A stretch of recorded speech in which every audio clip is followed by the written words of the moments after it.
नमस्कार मित्रांनो, फिल्मी बायोग्राफी या यूट्यूब चॅनलमध्ये तुमचे मनापासून स्वागत। दिवसेंदिवस अपघाताचे प्रमाण कलासृष्टीत वाढत चालले आहे। अशातच एका लोकप्रिय अभिनेत्रीचा भीषण अपघात झाला असून गंभीर जखमी झाली आहे। तर चला जाणून घेऊया काय आहे संपूर्ण माहिती। अक्षया इंदळकर ही मराठी मालिका विश्वातील लोकप्रिय अभिनेत्री आहे। तुझ्या इश्काचा नाद खुळा या मालिकेमुळे ती घराघरात पोहोचली।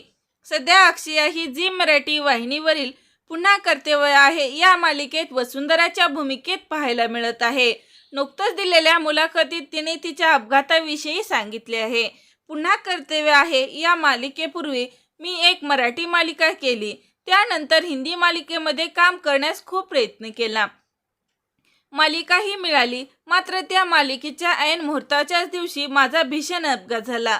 एक काका सिग्नल हिरवा झाल्यानंतर रस्ता ओलांडत होते, त्यांना वाचवायला गेले आणि माझाच अपघात झाला, असं तिनं स्वतः सांगितले आहे। त्यामुळे तिच्या पायाला गंभीर दुखापत झाली आहे। त्यानंतर तिने ही मालिका तिच्या हातातून कायमची गेली। अपघात एवढा भीषण झाला की अपघातानंतर 1.5 वर्ष चालू शकत नव्हती, त्यामुळे ती डिप्रेशनमध्ये सुद्धा गेली आहे। कारण हातातून काम गेले आणि या अपघाताने मला खूप काही शिकायला मिळालं। मी स्वतःच्या पायावर उभी होण्यासाठी खूप मेहनत घेतली, त्यानंतर मला मराठी मालिका मिळाली आणि आता मी मराठीतच काम करणार आहे, असं अभिनेत्री अक्षया इंदळकर हिने सांगितले आहे।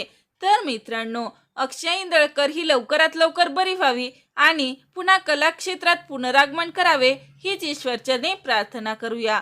तोपर्यंत धन्यवाद।